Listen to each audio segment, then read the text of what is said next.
Scott Self, here. Richard Lane. Here. Jane Johnson. She is here. Brandon Self. Here. Michael York. Here. Victoria Ames. Here. And Selectmen's Rep Ken Colby is not here. Alternate Steve Malone is not here. Alternate Michael Scungio is not here. And alternate Brian Vertigo is not here. We have a full board, so we won't be seeing anyone. We don't have anybody to see for them anyways. And the agenda this evening is we have under application of public hearings, planning board number 23-020. That's a site plan review, continued public hearing from September 14th.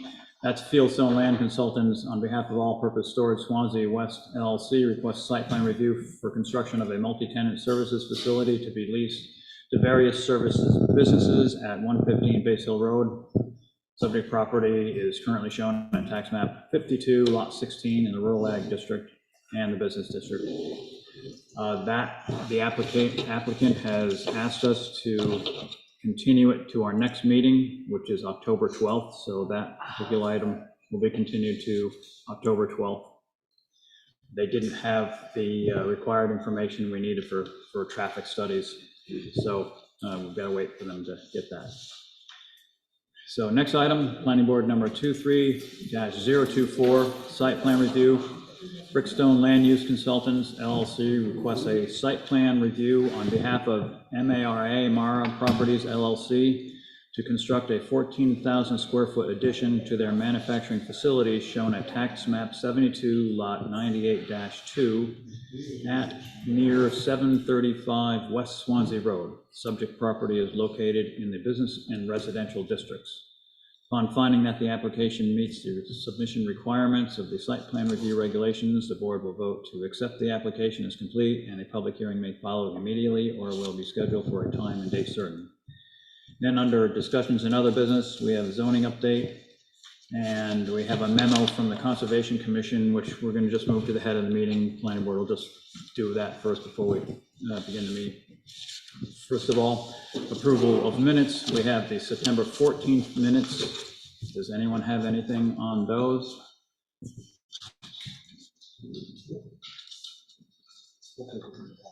Yeah, I'm looking to see what the date on the other one was too.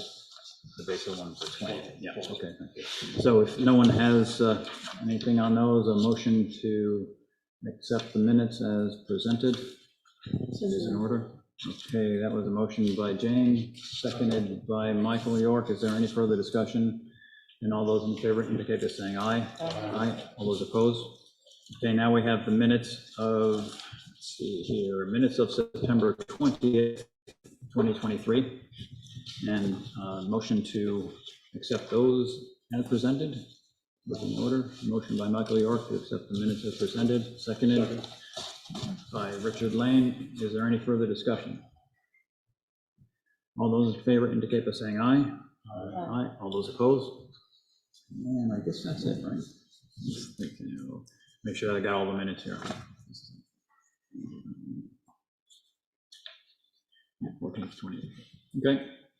So first order of business, we just have this memo from the Conservation Commission, and it's regarding the 125-foot setback that we discussed to change in the zoning, and that's a setback, that's a septic setback from the wetlands, and we're deciding whether to change it to the state specific or to keep it at the town's 125 feet.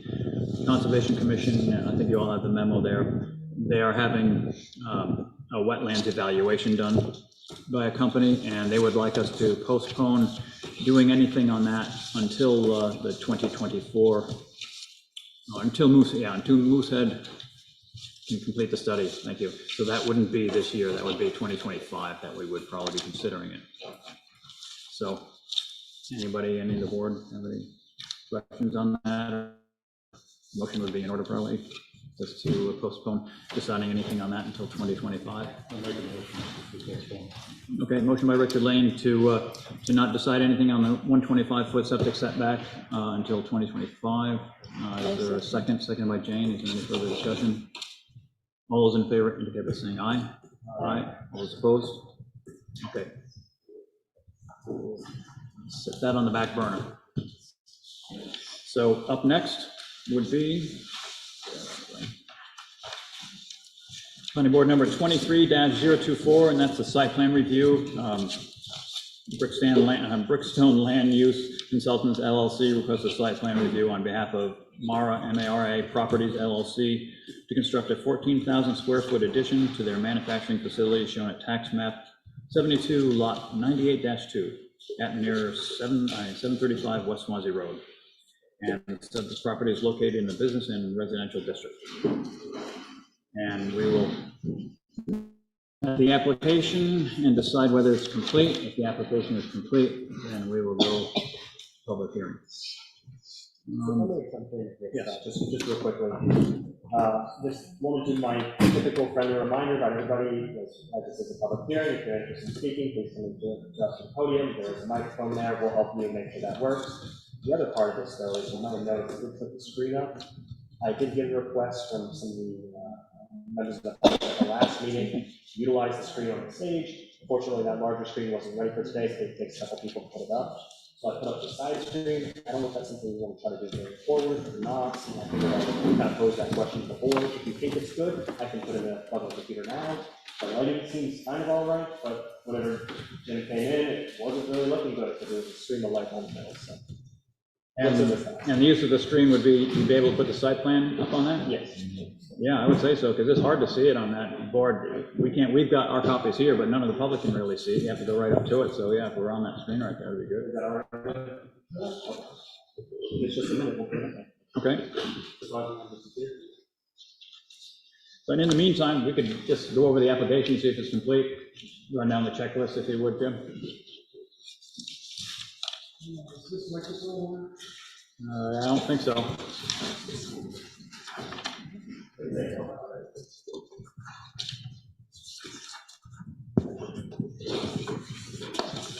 Hopefully you can hear me better now. Yep. I'm Jim Thippard with Brickstone Land Use Consultants. I'm here on behalf of Mara Properties, who owns the site that we have submitted the site plan application on. The applicant and the company is Turmoil Inc., and they have been at this location since 1986, when the building was built, under a different name at that time, but currently it's the same business and operating as Turmoil Inc.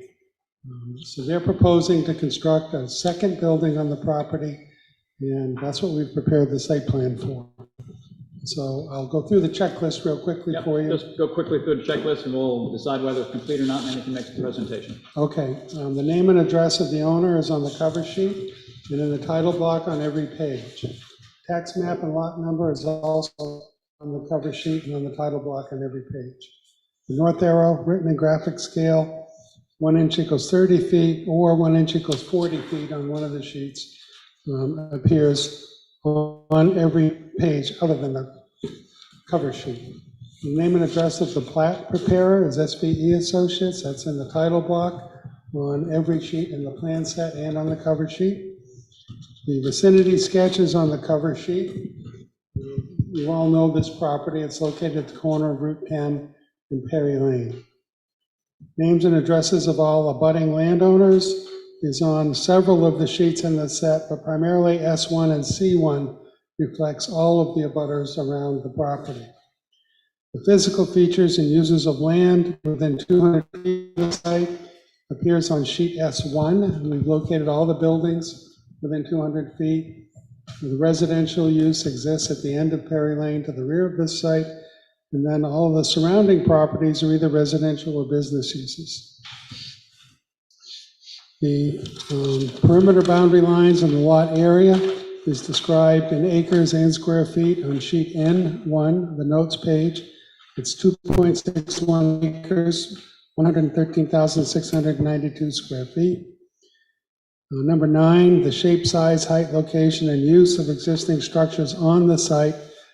These are shown primarily on sheet C1, and this is the color version of sheet C1. So there's an existing building here closest to Route 10, and the new building is a little bit larger footprint, darker shade that we're showing on the plan.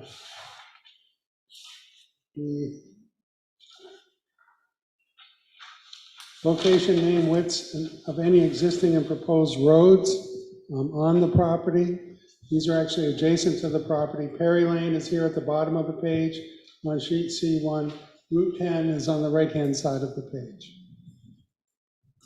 Number 11, identification of access from the site to public streets and site distances from the access points, curb cuts, and proposed changes to any existing streets. We're not proposing any changes to Perry Lane or to Route 10. We are proposing to move an existing curb cut, which is currently here near the center of the property, and it would move about 50 feet to the west. And the site distance from that location is 330 feet looking to the west and 300 feet back to the intersection at Route 10. So the road is flat and straight, so it's excellent sight lines in both directions. The location and number of parking and loading spaces. We're expanding parking on the site by adding spaces along the front of the proposed new building. We'd end up with a total of 41 spaces on the site. The maximum number of employees in the largest shift, we believe, will be 28. And that's for hiring 8 additional people. There are currently 20 full-time employees on the property. So we have more than adequate parking. And hopefully they'll grow their number of employees as they exist here. The landscape plan is shown primarily on C1. We're adding a row of trees across the edge of the parking area between there and the road and Perry Lane. We're also adding trees in front of the existing building at this location adjacent to Perry Lane. 12 new maple trees are proposed. Location, type, nature of all existing and proposed lighting. There is a lighting plan, LT1. We're not proposing to add any pole lights or parking lot lights on the property. We're doing it all with wall-mounted lights on the new building, on the south elevation and on the east elevation. So no new lights in the rear adjacent to this residential use or on the west adjacent to the Cobble Hill Pines property. And as I said, it's all shown on sheet LT1. 15 natural features such as water bodies, ledge outcropping, and wetlands. Sheet S1 shows everything existing in and around the property. There are no wetlands, no water bodies, and no ledge outcrops. Number 16, existing and proposed grades and topographic contours are shown on C2, which is our grading and drainage page. Number 17, size and accurate location of all existing and proposed water mains, culverts, fire hydrants, and fire ponds. Sheet C1 shows it best. There's an existing sewer main that runs the length of Perry Lane and actually across the Route 10 frontage of the property. And there's an 8-inch water main which ends right here at the corner of our property. And so those are shown on sheet C1. The means of providing water supply. The existing building is serviced by a well, which is located adjacent to the building here. And the new building will be serviced by the water supply that's existing. There's an 8-inch main here on our side of the road at Perry Lane. And we'll be providing a 2-inch service to that new building from that existing main. And the water supply for our fire protection system would be located between the buildings on site. We're going to have a 24,000-gallon water storage tank installed under the parking lot in this area. The 24,000-gallon tank will feed water to a wet well where a fire pump is located. The fire pump will pump 500 gallons a minute when it's on into a sprinkler system inside the new building. Number 19. 19, surface drainage patterns are shown primarily on sheet C2. We're surface draining, sheet draining across the parking lot to a new infiltration area along between the parking lot and Perry Lane. We're going to regrade this area to create a new infiltration area because there has been ponding in the past in this area, especially in the wintertime. That collects on the pavement here. So that'll correct that problem. There is a drainage report that was submitted with our application. We looked at a 25-year and a 50-year design storm. The 50-year design storm is something like 5.9 inches of rain in a 24-hour storm. And this handles everything. The soils are sandy soils, excellent soils, perfect for this type of drainage system. It doesn't drain too fast, but it drains very fast. It can easily handle both the 25 and 50-year storms. The number 20 is not applicable. We don't have a septic system. We're tying into the sewer line that's running down Perry Lane across the property. And number 21, location and type of sewage disposal system. Again, we're tying into that existing sewer main. So no on-site septic. Number 22, location of existing and proposed on-site well. The on-site well that's existing is here, adjacent to the existing building. It's been there since 1986, operates really well, and it's given them more than enough water supply to support their operation. Again, we're going to have a new 2-inch water main tying into the water supply. I was going to call it municipal, but I don't think it is yet. It's privately owned. But there's an 8-inch main here, and we're tying in with a 2-inch line to the building. And that'll provide more than adequate water supply for the new building. Number 23, soil survey data is on the plan. On sheet C1, we added the soil lines and identified the soil types based on a soil survey. The soils are Windsor loamy sand and Crogan loamy fine sand, both excellent soils to build on and for drainage purposes. Number 24, location of any existing or proposed easements, deed restrictions, or covenants, and there are none, so that's not applicable. And then 23 are the architectural plans, and we have provided building elevations from our architect, Dan Bartlett, and that's sheet A 2.1 in your plan set. Okay, thank you. Well, board members have any questions on the completeness of the application? If not, then a motion to accept the application as complete and move on to public hearing would be in order.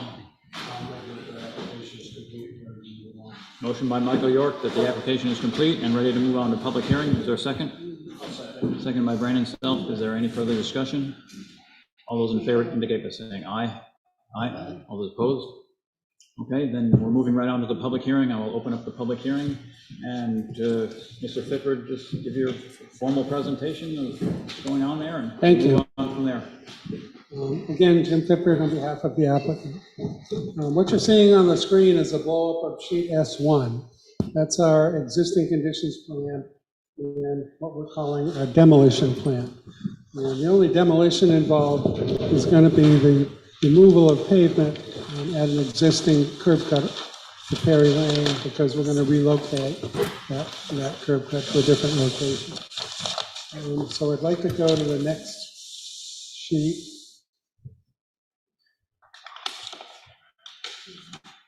So this is sheet C1 in our plan set, and this is the main site plan. We're proposing to construct a new building at the rear of the property, which would be 14,000 square feet. The existing building is about 10,800 square feet, so this is a larger facility. What it will enable them to do is to shift part of their operation into this building, so they have a better configuration for the manufacturing process that they operate. They'll also have additional office space in there, and they'll continue to use this building. So both buildings will be utilized for Turmoil Inc. As the business is operated today, but this will be an expanded version. The property itself is a little over 2.6 acres.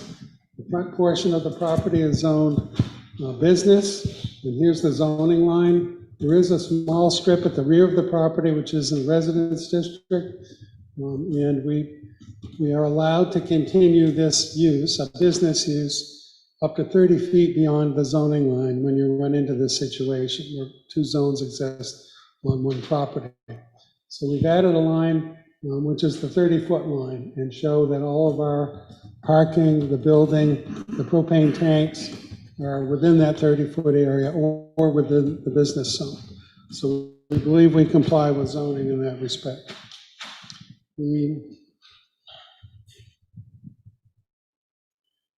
As I said, the site has existing utilities.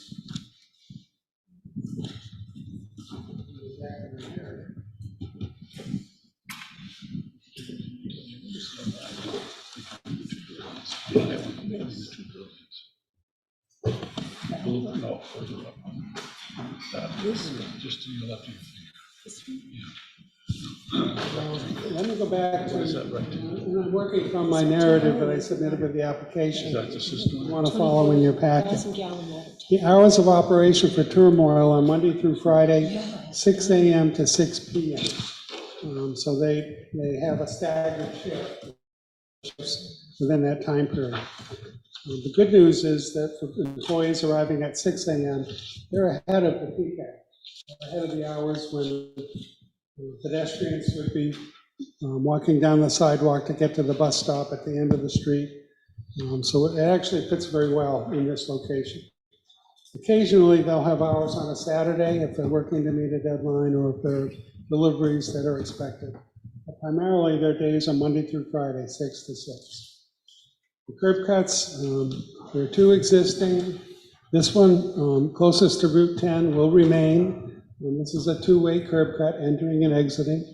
We're going to close this curb cut primarily to accommodate the traffic to the new building. So we're going to move it roughly 50 feet to the west. And this curb cut will be wide enough to accommodate delivery trucks that come into the site. They deliver to the east end of the building.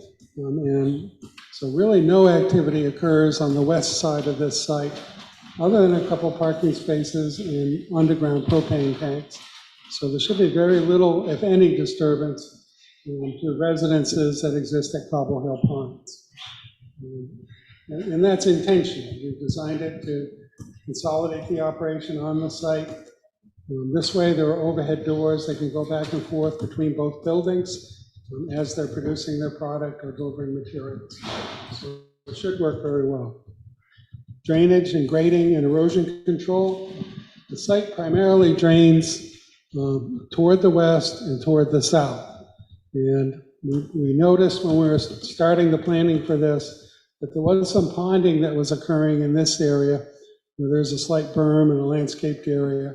So we're going to regrade that. We're going to put in a stormwater infiltration area in this location so water can come off the roof of the building, sheet drain across the parking lot into the infiltration area. We're going to do the same treatment here on the new building, plus we're adding infiltration drip strips along the roof line to also infiltrate and prevent any stormwater from leaving the site. If you look at the drainage report, we designed it for both a 25-year and a 50-year design storm, and both are easily accommodated. We did test pits and perk tests at the site, and it's just amazing how well it infiltrates and how well it works. So we're going to take full advantage of that. Erosion control, we will be using silt fencing around the disturbed area during construction to prevent any sediment from leaving the site or getting into the roadway. Lighting, if we go to the, probably almost the last page, LT1 in the set. 3 or 4 more pages in.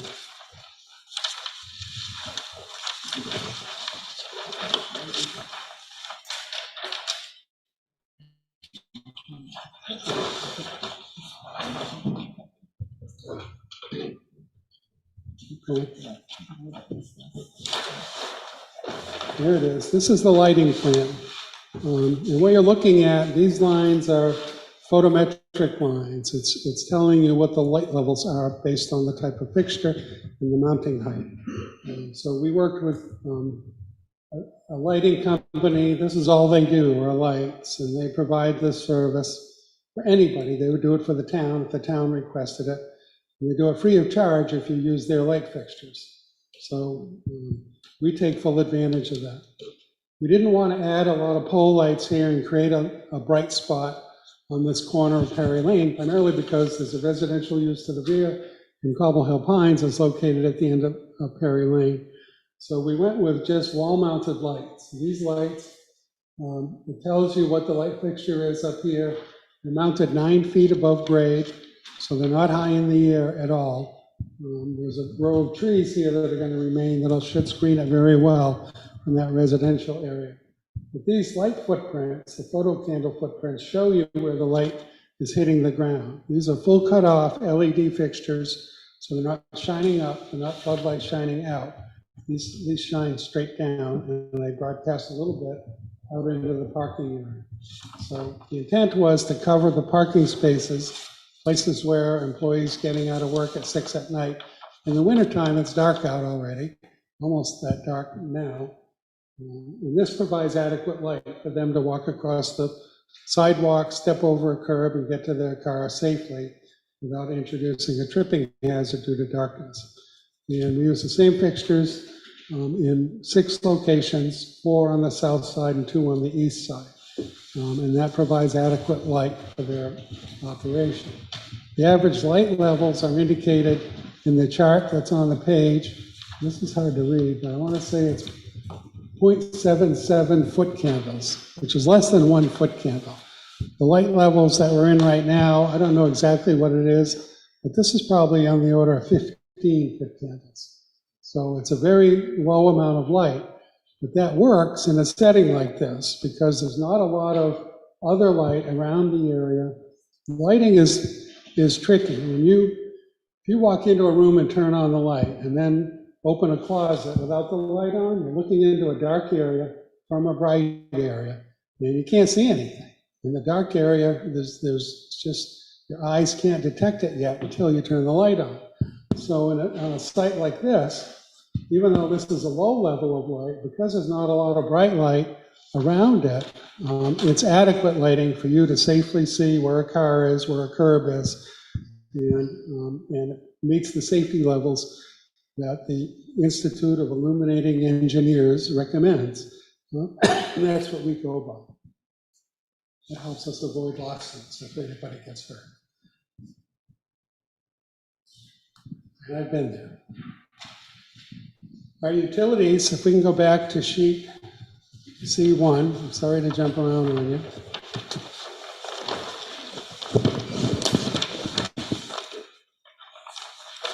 Sheet 1 is the site plan page. There's an existing sewer main along the other side of Perry Lane that runs the length of the property, and then it cuts across this corner and continues up to the north. And the sewer all passes in that direction. We're going to propose to install a new sewer line from this building. It'll be a 6-inch line tying into that existing sewer main, which I believe is either 8-inch or 10-inch. Then water line. The current water system ends right here. There's a hydrant and there's a stub that was put in for this property. So we're going to utilize that, tie into that with a 2-inch water service that'll service the building. The sprinkler system will be serviced. There'll be a 24,000-gallon water storage tank installed under the parking lot between the buildings.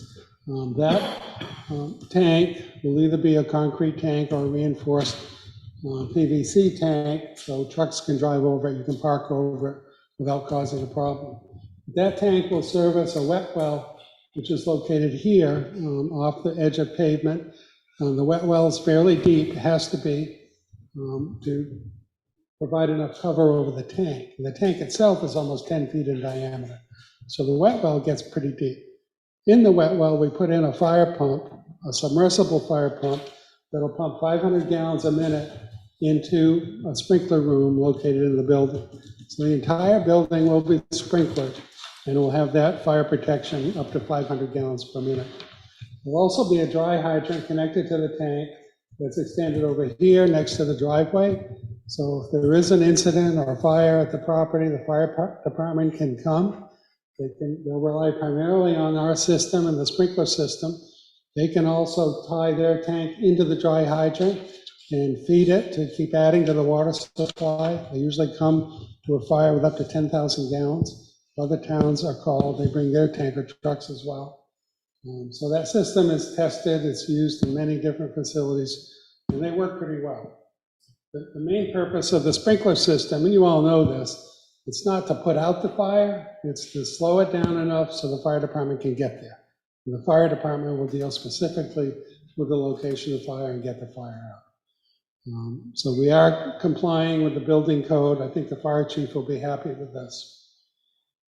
There'll also be a fire department connection located at the building, so they can come and tie directly into the fire department connection, which is an outside connection that they can hook onto, and they can pump water into the sprinkler heads, in addition to what's coming from the wet well. Snow storage will be located primarily off the edge of pavement. In these areas, excess snow will just be removed from the site. I don't know if we're going to have winters with a lot of snow anymore, but who knows, maybe we will. We do have excess parking, so we have parking spaces temporarily to store snow, but it stays on site. It won't end up off site, it won't end up in the street. This floodplain of this property is not located in the 100-year floodplain, so that's not an issue. Landscaping and screening. We will have a dumpster, 2 dumpsters located adjacent to the building in this area. They will be screened with 6-foot-high solid fencing. The landscaping along Perry Lane, we're adding 12 red maple trees. That'll provide, and we're using the 30-foot spacing recommended in your ordinance. We obviously don't have trees in these areas where we have the driveway, or here's the telephone pole, and this is an infiltration area. But we do have, I believe, adequate trees to provide better screening than exists today along Perry Lane. We're not making any changes on this end of the property, so we didn't propose any additional trees up at Route 10. Wetlands, there are no wetlands on the property, therefore there's no impacts to wetlands. Architectural appearance, and I think the last page in that set should be a building elevation.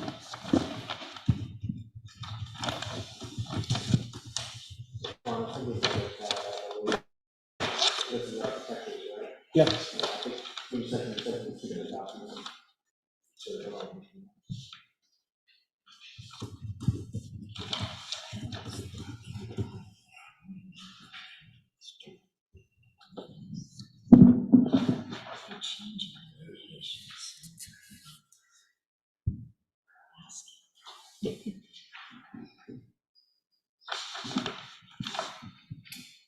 The color doesn't really show up on this, but this is a metal building with a metal roof. It matches the architecture of the existing building on the property.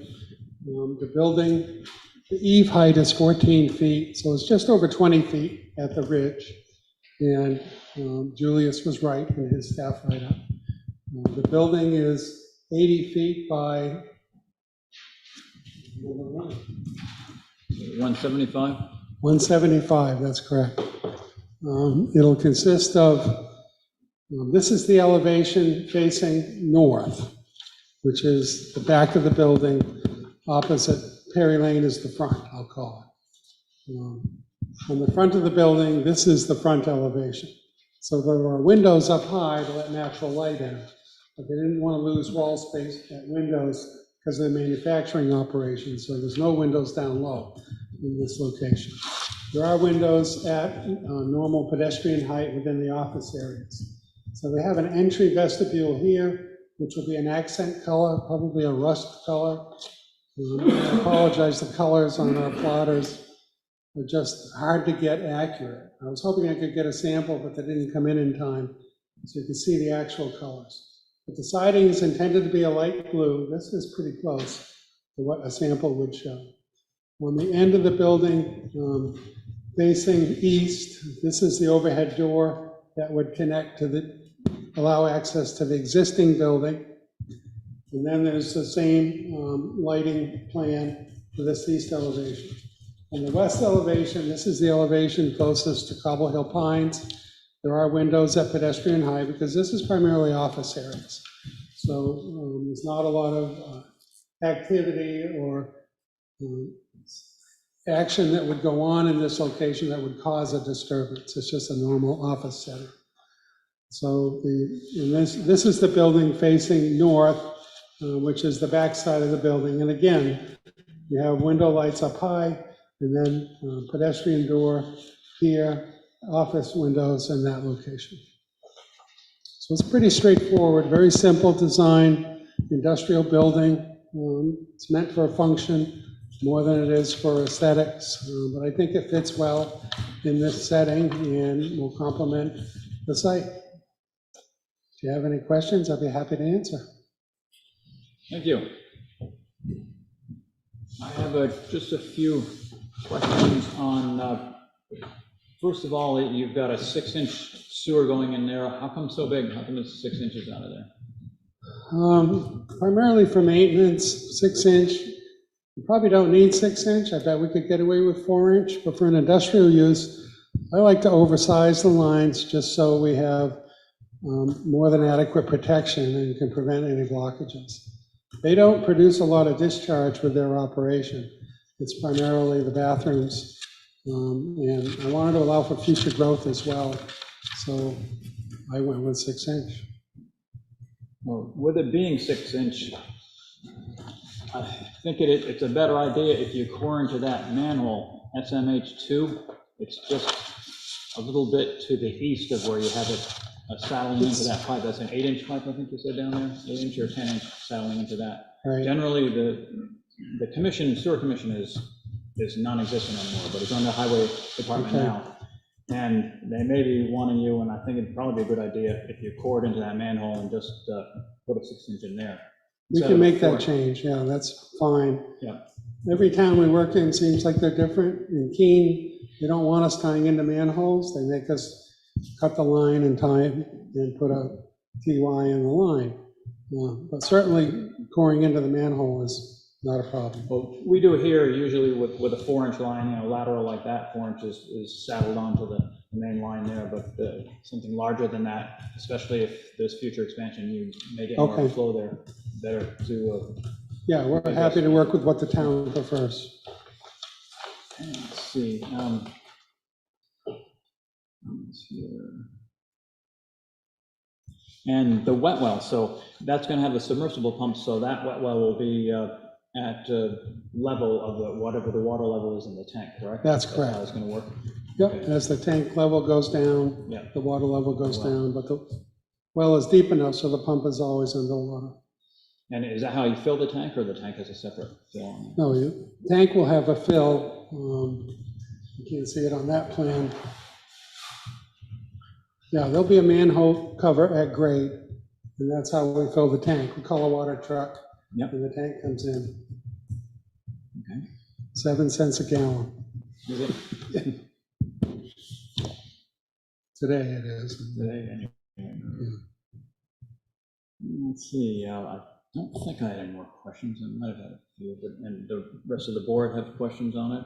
Victoria, you have some questions on it? These aren't super organized in my head, so please bear with me. I'm not really understanding the circulation on the lot. So you said that there's an overhead door on the East side. east side of the new building. And is there also an overhead door on the facing that, on the west side of the existing building, No, Doesn't show one. there's an overhead door on the east side of the building, of the new building? and that's primarily to allow circulation between the buildings. So a fork truck, for example, when a delivery comes in to the property,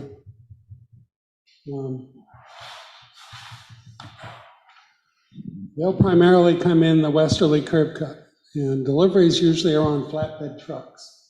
They're getting metals and metal supplies. They come on pallets. They'll come out with their forklift, unload the truck, and bring it back into the building or into the existing building And what's the way that a forklift would enter the existing building? Where's that opening? through the overhead doors, Where are the which is overhead on doors this side of the building here. of the new building? Show us on the Oops, I old lost it. building, how you get into the old building. On this westerly end. So there is an overhead door on the westerly side. If there isn't, there will be. So we'll be adding that one on the existing building. Okay. And I drove by the other day. And there's a fair, I can see how there's a need for more storage, right? Because there's a lot of materials that are stored outside. Is the intention to get all of that stuff under the roof so that temporary structure will disappear? And I'm wondering, why build more parking spaces than you need? Why actually go to the trouble of constructing them when it's not anticipated that there's a need for them at this point? Well, they're anticipating hiring 8 new employees, and once they're up and running, I don't want to have to come back in to amend a site plan and take 2 months. If they can hire 10 more employees, they want to have adequate room for them. They do get visitors to the site, vendors, clients come to the site to either inspect products or order products. So they do need more parking than the, but I didn't want to be on the number. I've learned over the years, like, if we have room for adequate parking, we should plan for it now. If I add it in the future, I got to come back to the board. I've got to change the drainage, do another drainage report. It just takes too much time to get through that process. So we're addressing it all up front, allowing for future growth that we hope will happen. But you could conceivably receive your permits for all that parking and just have the understanding that you're not going to be constructing the extra spaces at this point, right? I mean, it's a great way to reduce money up front in the budget if the town will allow that. Depending on the town we're in, we might have 12 months to build it. If you don't build it, then you can't go back without going back to the town and getting more permits. I'm not sure how Swanzey handles that. Mike paving Jasmine's part of it? pretty easy to work with. I bet he would let us come back to it as long as it was previously approved by the board. And we can prove that the drainage is addressed. And it'd be gravel instead of pavement, is what you're saying. No, I'm saying we would want to pave it to keep it clean and keep the dust down, especially with what they do for a business. You don't want a lot of dust. But yeah, if we can reduce, if I can postpone 10 of the spaces and do it in the future, I mean, that's a big help, budget-wise. But Especially the space would be there, right? It's the same amount of space you're paving, correct? Same is going to be You there. just wouldn't that's line right. them for parking. I mean, Yeah. it wouldn't be lines on there for parking. Is that what you're Right. talking about? So, yeah, just, you'd have the space there and you just put the But that- lines on for parking. But that was my thinking, is normally we would put them across the front of the building. But for example, we could postpone these on the westerly side, closest to Cobble Hill Pines, until he needs them.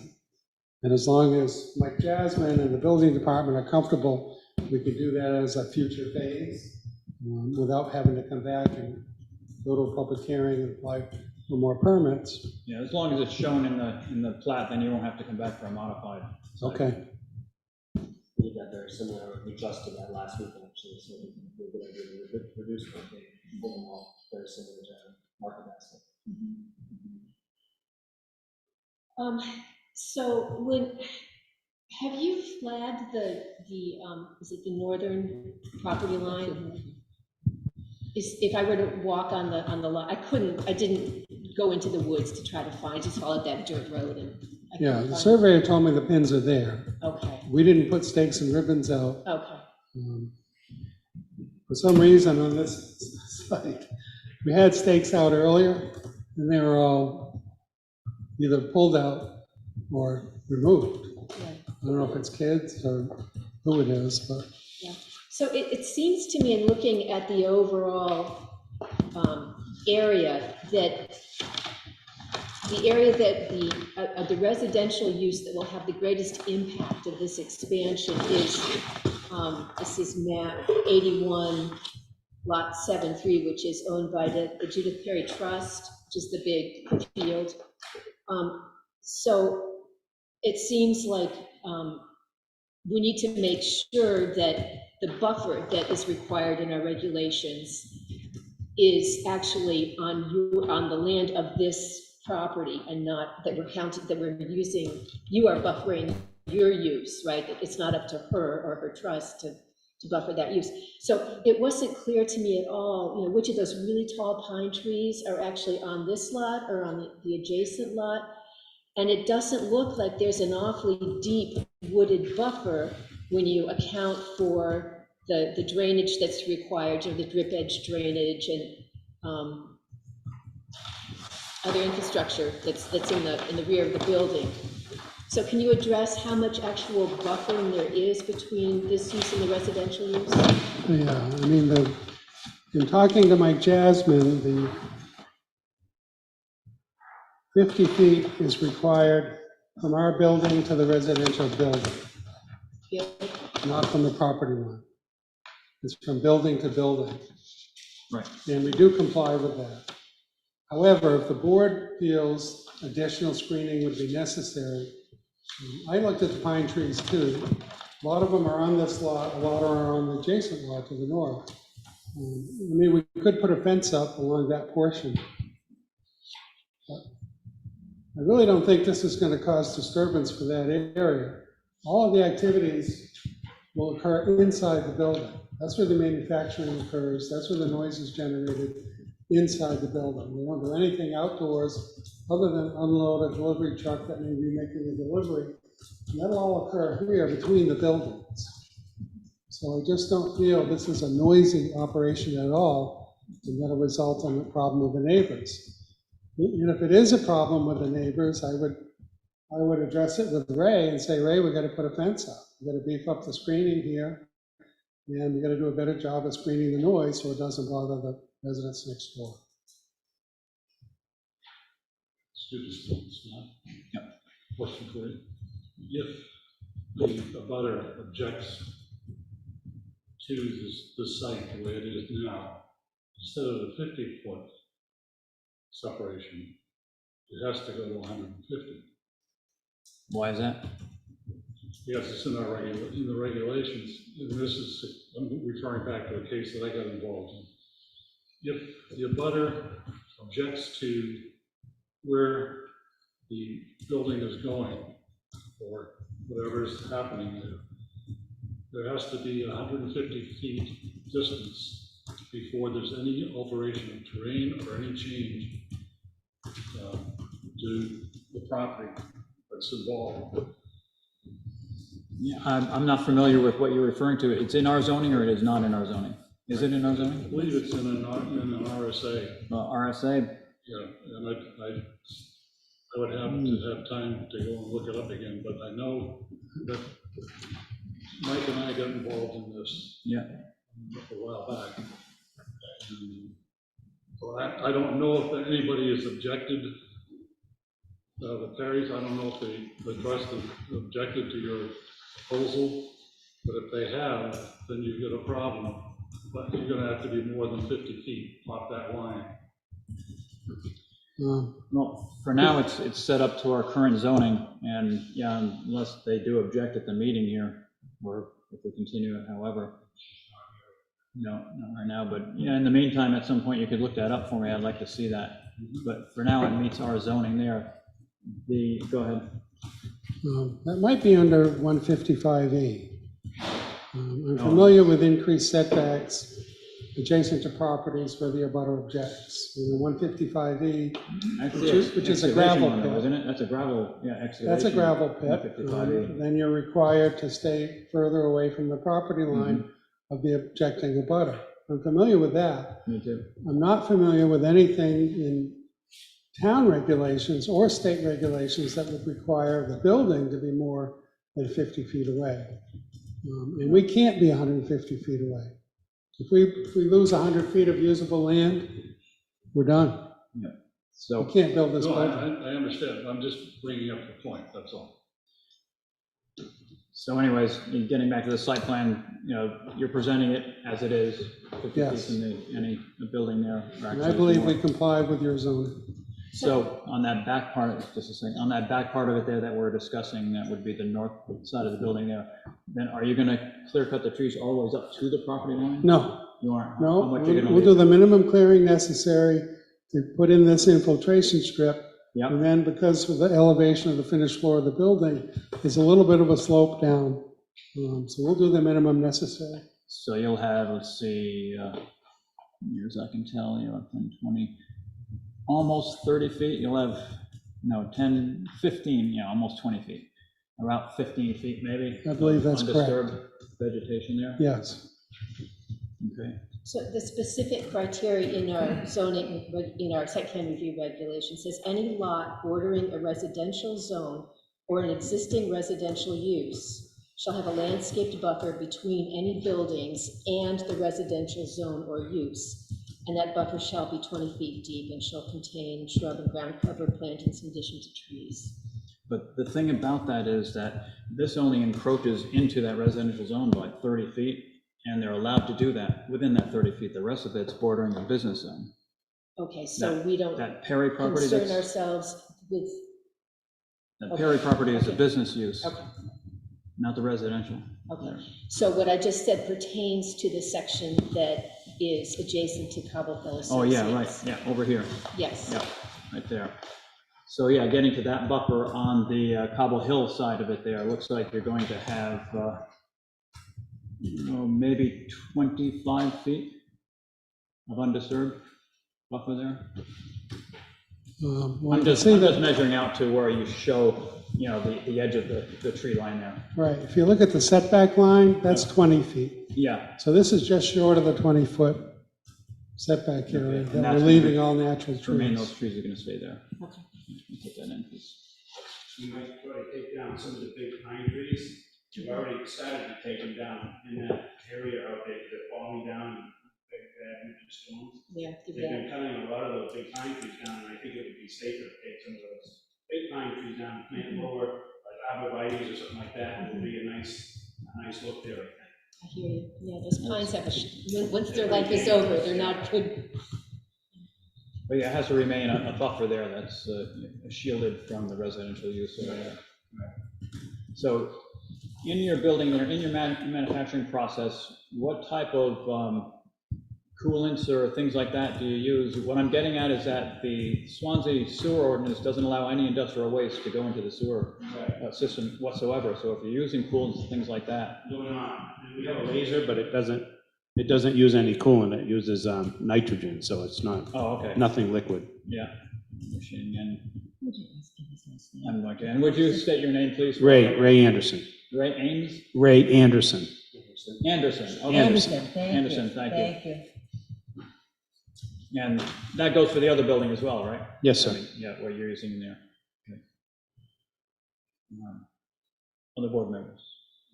I just had a question because I've forgotten where the West Swansea Limited Partnership driveway is in relation to those driveways.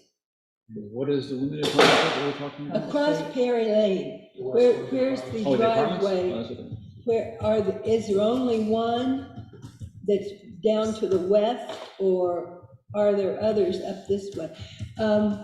He It's mentioned. The entrance to the new apartment Yes. houses they put there, and they have one entrance down this way. I don't see it on here, but there's one Only entrance one down here. down Yeah. that, below there. Okay, you mentioned safety of people walking on the sidewalk, and I'm sorry I wasn't able to hear you and understand what you said about that.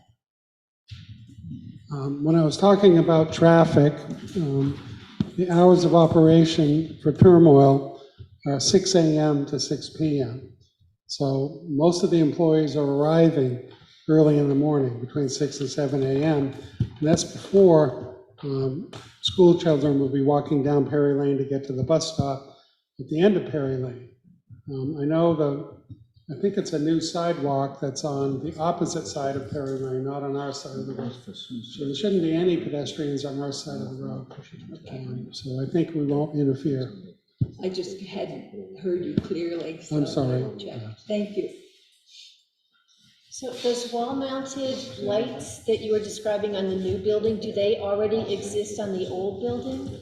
Yeah, the old building has wall-mounted lights as well. So we're going with the latest full cutoff LED fixtures, so they're very energy efficient. The lights can be on timers. I don't think you really have lighting regulations to the degree a lot of towns do. But we can certainly, and the good thing about the new LEDs, most of these can be controlled individually. So if they choose to, they can turn off 3 lights or reduce the wattage, so they're dimmer lights after hours. So they're not there at night. So other than security lighting, they wouldn't need to have all the lights on after, say, 8 o'clock at night. Are those trees, the maples, I guess they're red maples, that you're planting out front there, are they gonna be in the way of your snow removal? Where you're pushing the snow? It looked like you're gonna push them right into that. Not really. We can pile snow at the end of the parking lot in this area. We have room between the trees that they can plow snow. I try to forbid them from pushing snow into the infiltration areas. Because if it sits in there and it So I was sits wondering, up, if you're gonna it push it into prevents the there. infiltration from working even in the wintertime. And for the last several years, it's not unusual to get a rainstorm in January. So we have ice in all these places. So we try to make sure that the infiltration areas are somewhat protected. And the guy plowing the snow can't say, well, I didn't know. So that's why you put the trees on that side of the infiltration Exactly. rather than the street Exactly. side. I got you, okay. That was my question. Is it in our purview to talk about addressing the address, the street address of this Oh, yeah? property? Yeah. Because we keep talking about it being on Perry Lane, but yet the legal address is West Swanzey Road, right? So would this be a time to, since you keep talking about the front of the building, the entrance to the building, the front facing side of the building is on Perry Lane.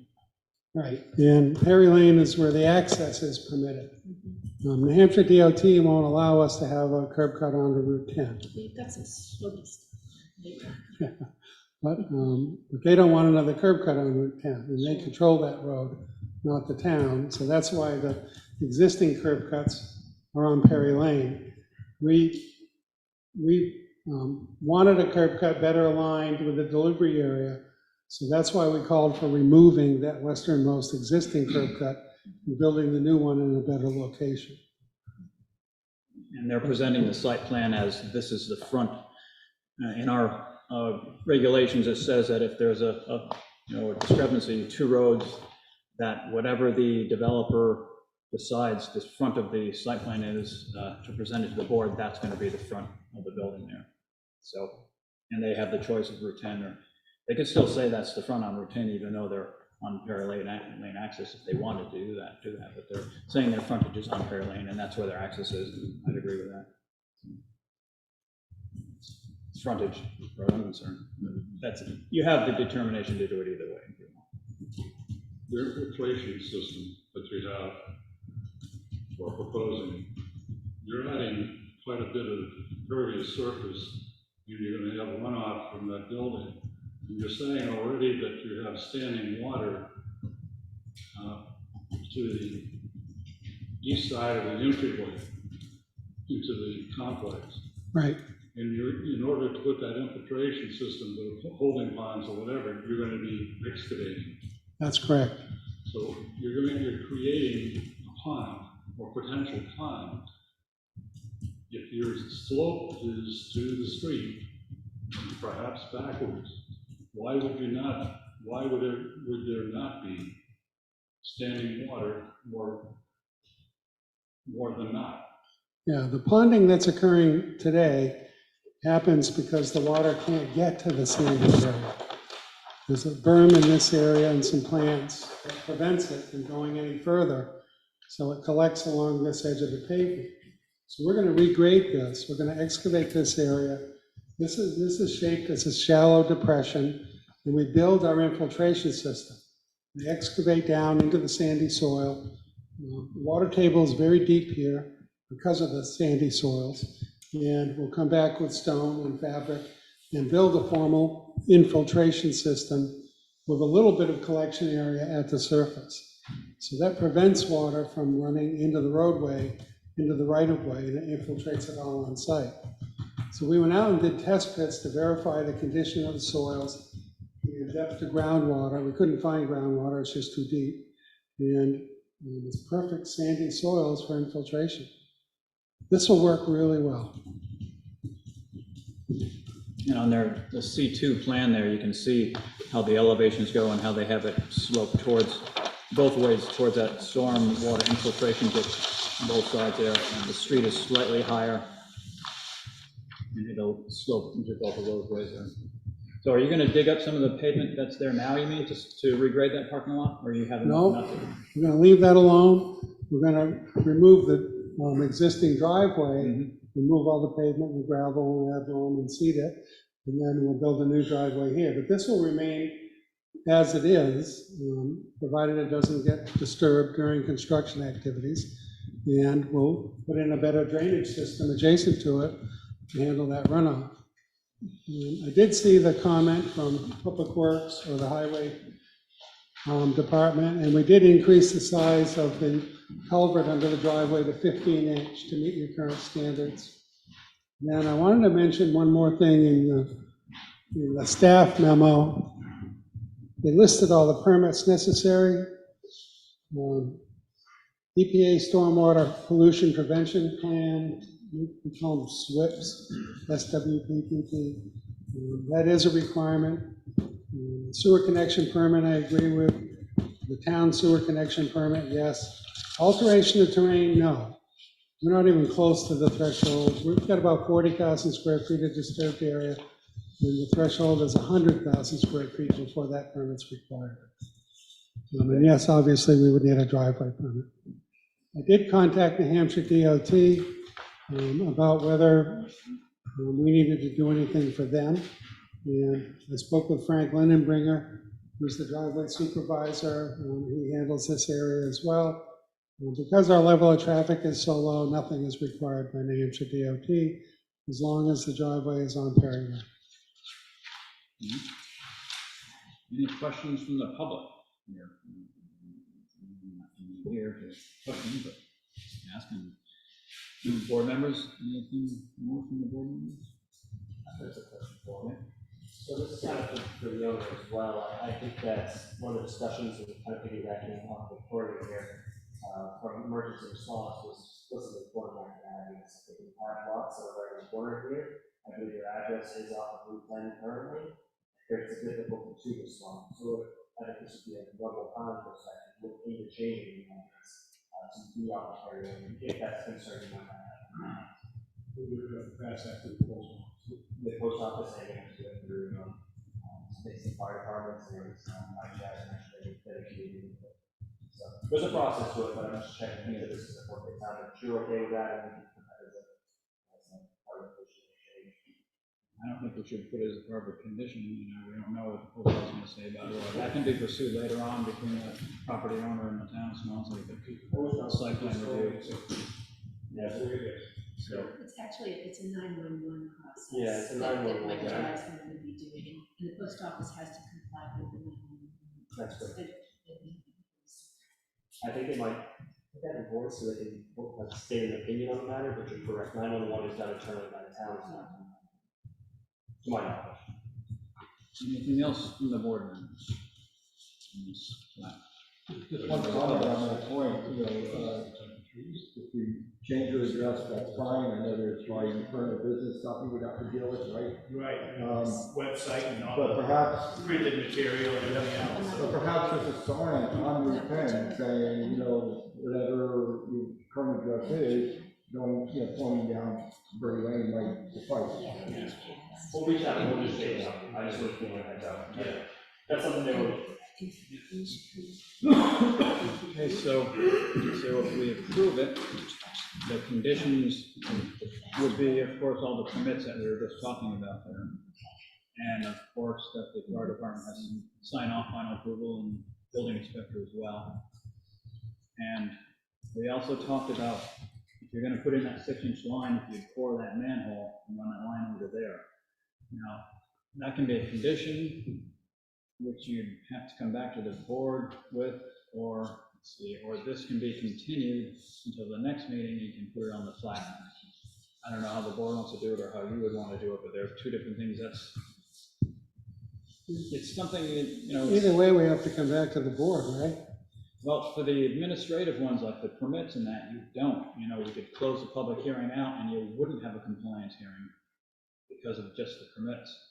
But if anything is shown on the plat, generally it's a compliance hearing to make sure that that's on the plat shown the way the board wants it.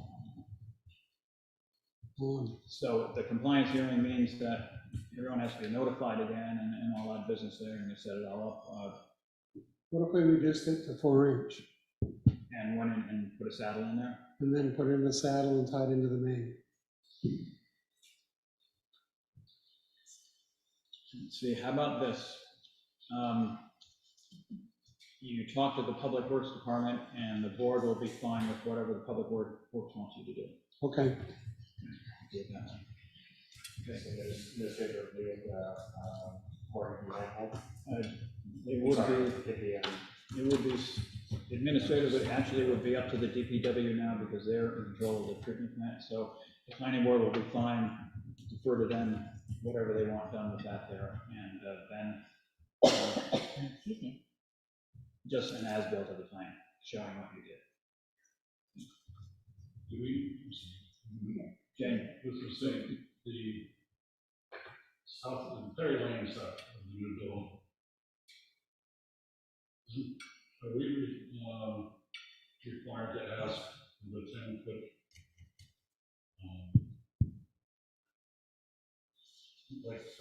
landscaping on that, or because it's commercial, that doesn't happen?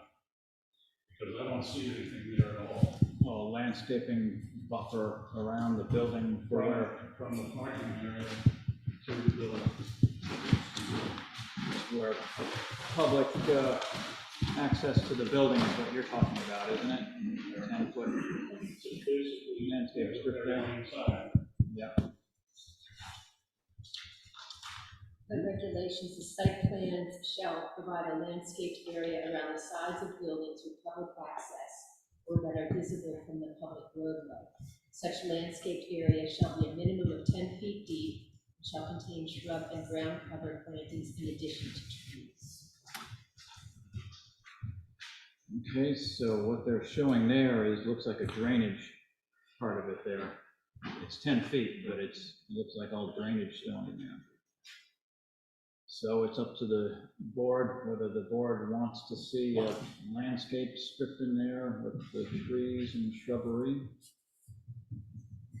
or set up as it is now, just like the other building.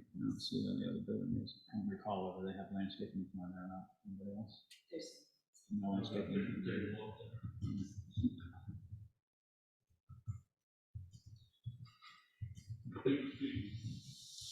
See what we're required across the street, I know it's residential. We should be treating both the same. Well, it should, but is that public access to that building? This is a private manufacturing company. or that are visible from a public roadway. Is the second clause. No, up to the board. Well, out of a consideration for the fact that it is now residential across Berry Lane, and there's residential zoning to the west, I don't think it would be out of order to ask for some softening of the building. And even if I could, I would ask for something on the Route 10 side of it, just for the sake of the fact that we've got such a mixed zone in there already with multiple apartments there, and we did ask them for considerable landscaping, and if I lived down Perry Lane, I would sure appreciate it if there was more landscaping. Okay, that's what the board wants them to do, then we probably should continue the public hearing until they can revise the landscape plan with that. Is that what everyone wants to do, Richard? Yeah, I think a motion to continue.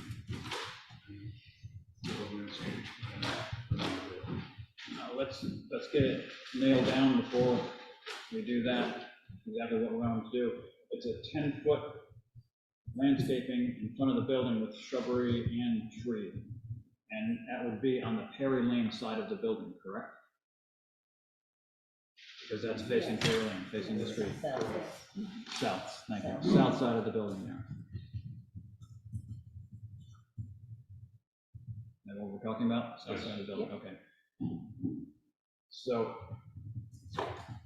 Mr. Fipper, that's what the board is asking, so we're probably going to continue the public hearing until our next meeting, which is October 13th, what week is it? 12th, October 12th, so October 12th. then you can make your motion, Richard, to, How soon would you need the plans submitted? A week prior. So, Yeah, next Thursday. Okay. not enough time? Or- No, there's enough time. I'm just trying to think. I'm gonna look at two things to do this. The first thing I'll look at is, do I have enough room to slide the sidewalk and the parking down to provide that 10-foot planting area, in addition to our infiltration strip next to the building. And I'm gonna look at maybe eliminating that 5-foot sidewalk on that side, if I don't have enough room. You don't really need the sidewalk there, because it's just a small industrial use. They can park their car and walk behind the cars into the entrance into the building. And I believe that can be done safely, so. But yeah, I can have it to you by next Thursday. okay, it's your discretion then, how you want to do with it. so- Okay. Can you just clarify one thing, while we're on the topic of the sidewalk? You mentioned that you needed parking because there are guests who come, call them. Sure. There are people who aren't workers who need to look at products and whatnot. So is there an office, like a main entrance where people? Yeah. Okay. So where you've got the striped Yes, area, the parking area? yeah, I mean, there'll be a handicap parking space there, and that's where a vendor would come into the office area. Thank you. Okay, so motion from Richard to continue the public hearing until our next meeting, which is October 13th, I think. Do you want to clarify what this parking reductions will look like? I was gonna reduce, you're gonna reduce the parking too? Any changes on the plan should be for that meeting there. If you're gonna reduce some of the parking there, then that would be the time to do it. I mean, would the board be comfortable if I label the part of the parking area as phase 2? Or future. Can you approve it as a future? That's very similar to what we did at the market max. So what I would do is just make it very clear line, to note that as the unpaved surface. Okay, Proposed parking. okay. So the motion again is to continue the public hearing, and did we say the 12th or 13th? Close it. October 12th, and let the applicant figure out the parking and a landscape strip, 10-foot landscape strip in front of the building. And to also just talk to DPW about the pouring of that manhole, whether Right. we do that or not. And that's the same time to put on the plans. I'll go through you, so you can tell me who to call, who to talk to. Public Works, okay. We have a second for the motion? Yes, sir. Second, by Jane. Is there any further discussion? All those in favor indicate by saying aye. Aye. All those opposed? Okay, and we will see you. Thank you, I'll see you in 2 weeks. Yep. I don't know how much this is.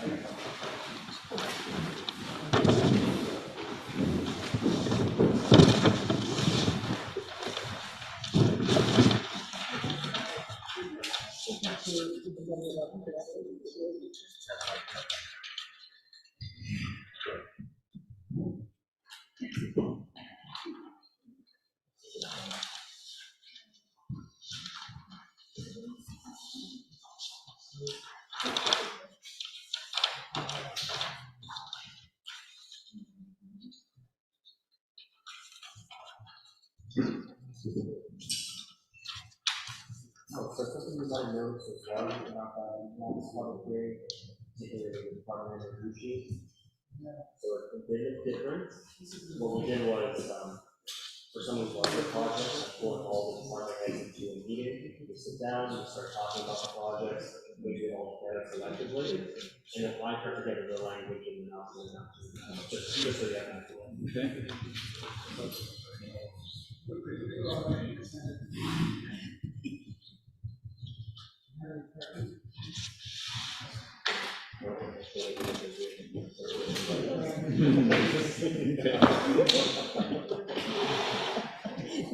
I'm not intentional, I know.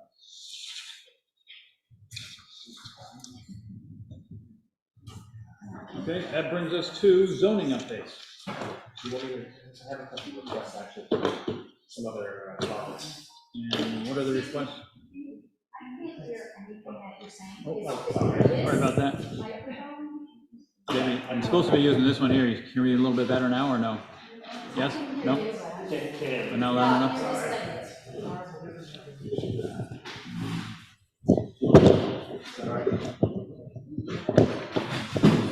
Here we go.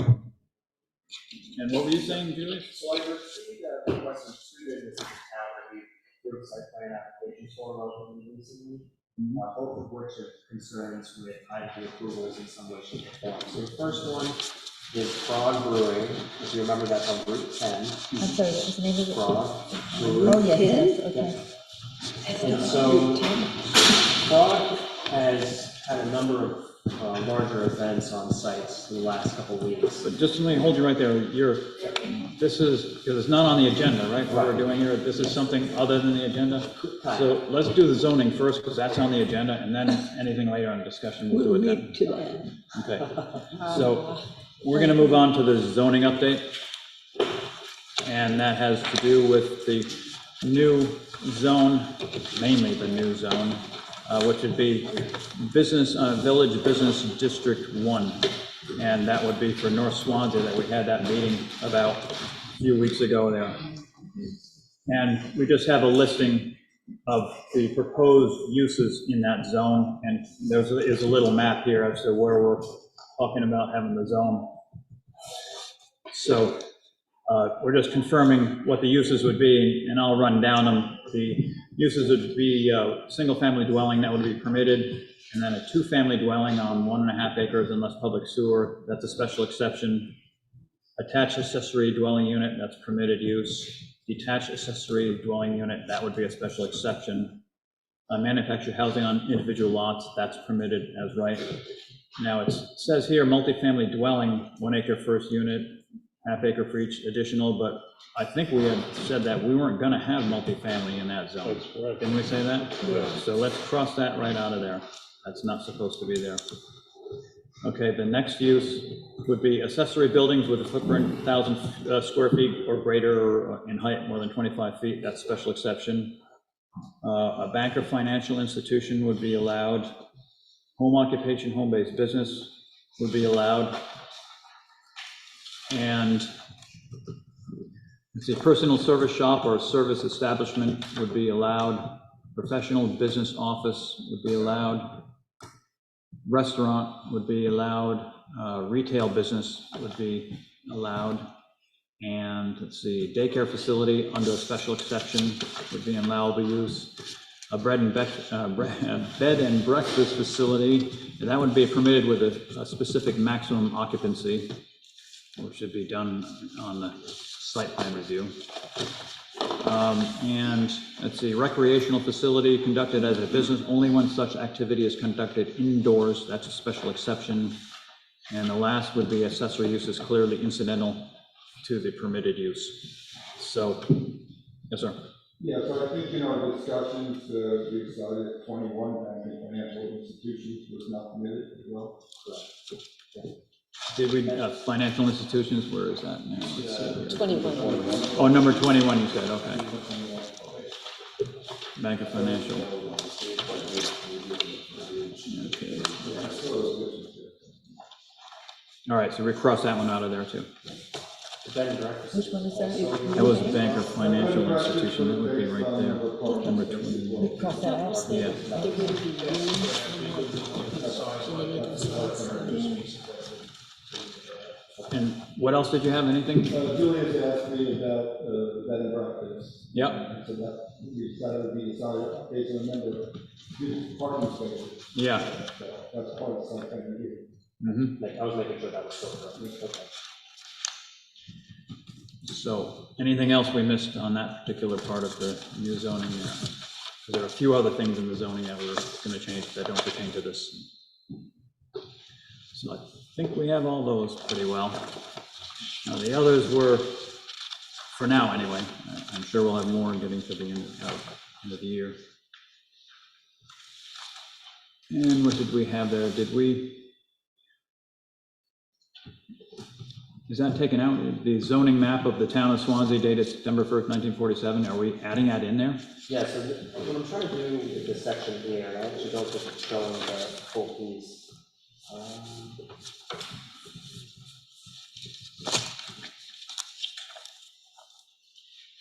We are trying to create language within this particular okay. section that will show what areas we are talking about. And I think what we are running into with some of the other districts is if at any point some of the map is mislabeled, which we are seeing in other portions of town, we don't really have the language to support if this one map is lost. Yeah. So how do we create language within the zoning ordinance that kind of depicts this particular area? And so you'll see that as references here, the minutes of whatever discussion and we end up making a firm decision on this, I think is one way for us to leave it to bread trail in the future so that people can come back and find this. We could also, and I've seen in other communities, we like very clearly outlined map and lot from this direction to this direction, or from this side of the road to this map and lot. The problem when you do those is map and lots have a life expectancy on them. Probably from recently, we were updating our map and lots. So really, what is the best way to do this? I think keeping it attached to the minutes is probably the easiest way for us to keep a record on it. But I do think there needs to be some reference in the zoning ordinance saying what are the changes. It does, because, yeah, we do that on page 3 and 4 of our zoning ordinance anyways, things that are in there, and not everything is in there, but it's good to reference back to those to see what was done. So this would be a change of the zoning, but if one didn't pass, the other one shouldn't pass either. If the other one passed, and if it passed by the voters, then it's got to go in there even though it's wrong. So we have to figure out a way to tie that, unless we did it in the following year. You know, you got to tie them both together. They could be part of the same article and just put different places in the zoning. You can actually see that in the definition, if you go to the industrial park district. In our zoning or in here? In our zoning. Okay. It does actually say in there what area. Oh, where it is, yeah. So we could do something like that as well for Village Business District 1, change the verbiage there. That would solve that, because then it would go in what we're talking about, and we wouldn't forget about it to put it in the next year. It'd go right along with the article. So that might be a way to do it, just word it a little bit more in depth from the minutes there as to what it is, and put it in that way. So point of order, we're talking about referring to the section? Yes, The where section numbers and so forth? physical, where it is. Physically, Yeah. right. Okay.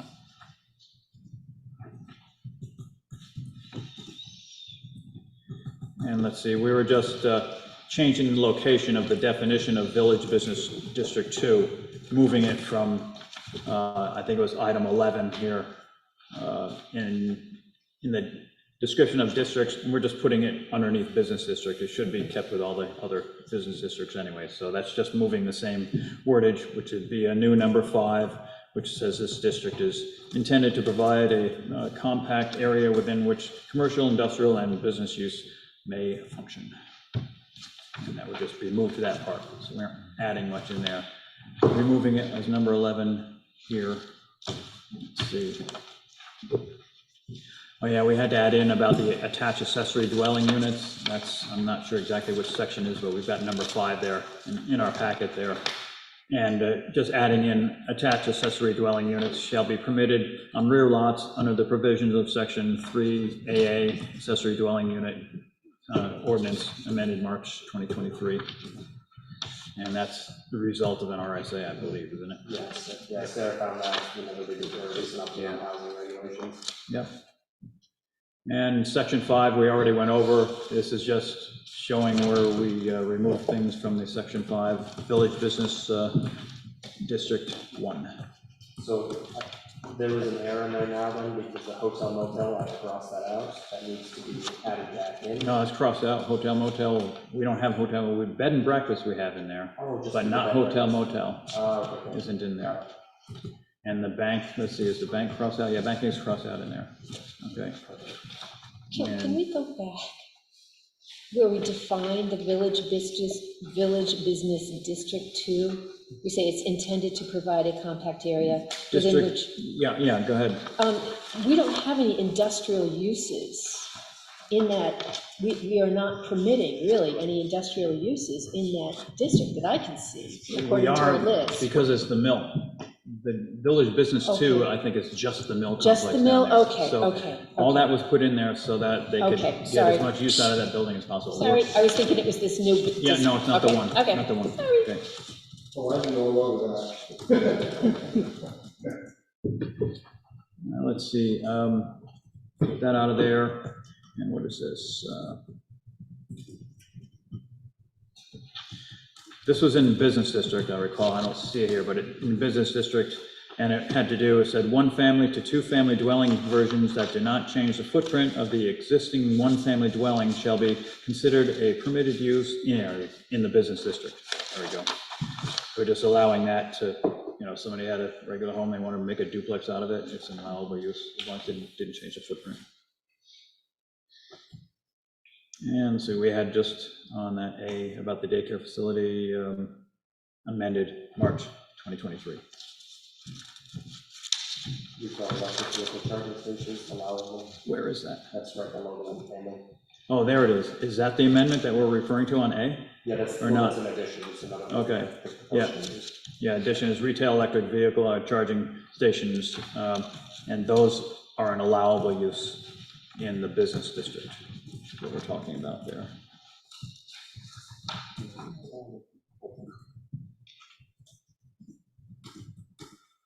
And this multifamily dwelling that we have on the last page, that was probably removed from Village Business 1, and that's what it's showing there most likely. Okay. Oh, yeah, that's right, that's taken back, that's to the logo. All right, we got it though. So that's that, I think, yes. Yeah, I know that you got on a 35-foot height limitation. I don't know if that would be in here somehow. I'm not seeing it. Let's see, it's in, well, it says a description in the proposal here. It says village business, amended uses, 0.5 acre minimum, 100-foot frontage, 30-foot front setback, height limit 35 feet.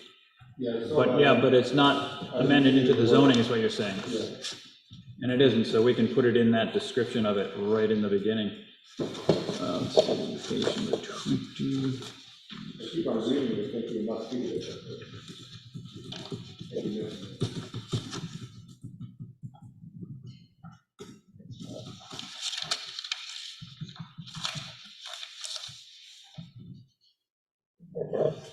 Can we put that in there? Let's see. It should be on, part of number 3. Yeah, should be right in there, because it talks about, number 3 talks about all lots shall be of at least 1/2 acre in size with 100 feet of frontage on a town or state maintained road. Front setback is 30 feet from the front property line and 20 feet from the side and rear property lines. And then it should say maximum height's 35 feet. Okay. Welcome. What's that section number? That's section, it is business, Village Business District 1, Yeah, and it's section number 3. section 2, thank Yep. you. Got it. Yeah, section 2D, I see it there, but then I see it crossed out and repeats itself.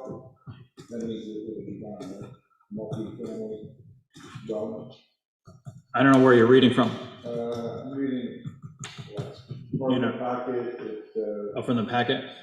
yeah, I can tell you page 61, but I don't think that's gonna help you. Probably not.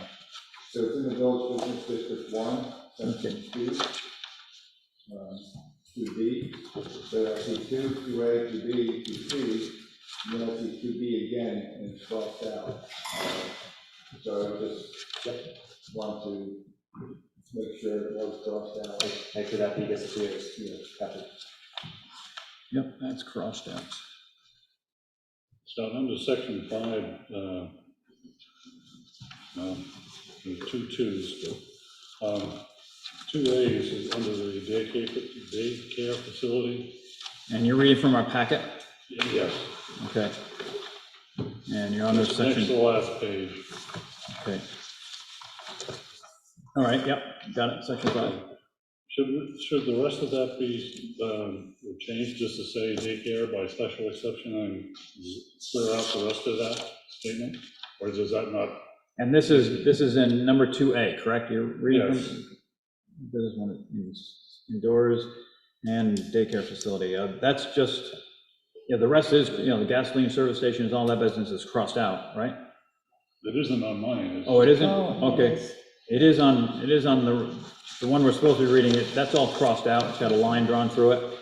And it just lists and under special exception, just lists the recreational facility being indoors, and then a comma or a semicolon daycare facility. This is daycare. Okay. We've got two 2As.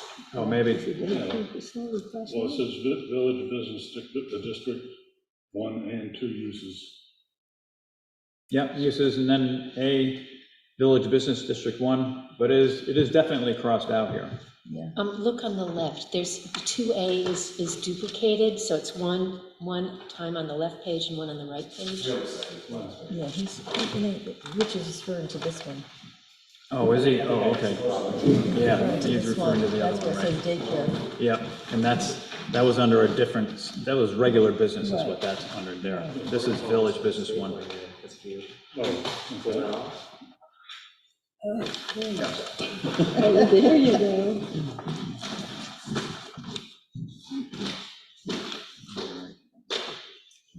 Anything else on the zoning? You're right with that, right, Richard? Yeah. You're good with that? Okay. Anything else on the zoning? No, that's good. If not, then shall we can set a public hearing for all of this. And let's see, what's our next meeting? Our next meeting is continued public hearing of these guys here. Oh, you're having that? So we could skip a meeting and put it after that then, because we don't have to have the zoning public hearing on that night. So let's just think about it. I was gonna say, I would like to get this to legal as well before we plan a public hearing. Okay, Yeah. yep, we So can do it. let me get this, go back, I'll make some edits to it, Stefan will check and make sure I'm right, and then we'll send it off to. Yeah, legal review. just send us an email before you do that, so we can read it through and then send it off to Yeah, the attorney. Okay, so now, Julius, you had something. yes. So back to Frog Brewery. Mhm. So they reached out and said that they've had a couple events on site. And so typically events of those calibers, specifically the car show, requires a special events permit, which is typical, I would say, for something of that size. But they've reached back out to us and said that they would like to host weddings in terms, they would like to do other forms of food services inside, have a bunch of vendors come up, set shop inside. And essentially, what we think internally, me and Mike Jazz, went after a review of some of the special events permits that they submitted, we're starting to encroach on, I think, beyond what we had approved for site plan and what the ZBA ultimately approved as well. So they could keep having these special events permits, or what I'm kind of proposing to the board, if they're willing to do a site plan amendment, is to have them come back in and change the use of the lots to include the, drawing blank on the use of these, like, yeah. Recreational use conducted as a business? Yeah, function halls, excuse me. Function halls? Yes. Mhm. So, Adding any buildings or anything like that, parking? no, the parking is the concern. As you might have noticed from driving by the town, whenever they had some of these events, is that they were kind of spilling out on the state road, they're spilling out down, some of the private drives. And That's kind of dangerous every time I curve. that's the concern. And so we had reached out to them and said, especially in this particular case, we can't do that. But what we can do is if we authorize them as a function hall, we can have these weddings internally, and I don't think they need to have a special events permit for those. But whenever they want to have any of these larger scale events like the car show, we'll require a special events permit that they shuttle from offsite. We don't want to limit their ability to utilize the location from, say, like a small scale wedding of, say, 50 people. They have the 25 parking spaces, they're going to show them to a different location anyways. We can make it very clear in what we would amend for the approval to say, no off-site parking, like no street parking, excuse me, and ultimately you're allowed to have set wedding on site. Would they be able to work with their neighbors and rent spaces from them? but then we would have to go through whether or not that was safe, because their neighbors have oil, they're oil businesses, and they have tanks and things. But could we look into that, and would that be a possibility for them? Because I know when the car show happened, a lot of people parked over across the street at the Keen Fuel or Keen Oil or something. Yeah. One of the times. Yeah, I think what that would do, if we give them this intended use, it allows us internally to say, you're not parking along the street, but you guys have to figure out where those vehicles are going. We can hold them basically, code enforcement can go by and say, you're parking on the street, this is a violation of the approval from the planning board, which they're already doing anyways, because it was a clear violation. And ultimately, this is what gives us minimal authority to say, we approved you once, you didn't make a change, we gave you an out, you didn't make another change, now we're taking action. So this is kind of what this gives us. They mentioned that if they did that again, they would have to consider busing people from, say, Gamarlo's, if they could use if they got permission from them to use their lot for people to park, then they could bus them up in vans or whatever. Yeah, I think that internally, the planning office wants them to have these events. We want them to be able to operate such things because it's good business for the area. But we just need to be able to support it in such a way where they're not creating hazard. They have to bring us the plan on the parking, we don't even need to suggest that, you just tell them, we need planning parking for the sake. So But Julie, we're okay with the auction, or Beverly has a question. I just have a question, and I know I'm not supposed to talk, but it's very confusing when I'm taking the minutes. So the selectmen have certain authority over special permits, right? For example, they passed an event, what do I call it, long-term permit. yes, They can have 3, 5 years, whatever it is. They did that without making any zoning changes. correct. So what's the difference between what you're talking about now and that? Yeah, so the difference between that is there's a restriction to how many you can have in a year for special events. So How if many they- you can have? how many events you can host a year, special events you can host a year. Okay. And so if they want to have a wedding, say every other month throughout the year, no, we don't know if it's going to be that many, but say they wanted to have 6 out of the year, that's more than what they're allowed. And so even if you have a continuing special events permit that would roll like that, roll to that amount, it still wouldn't suffice because there's too many events happening on site. So other than the car show and the weddings, what else are they planning to do there? They also are planning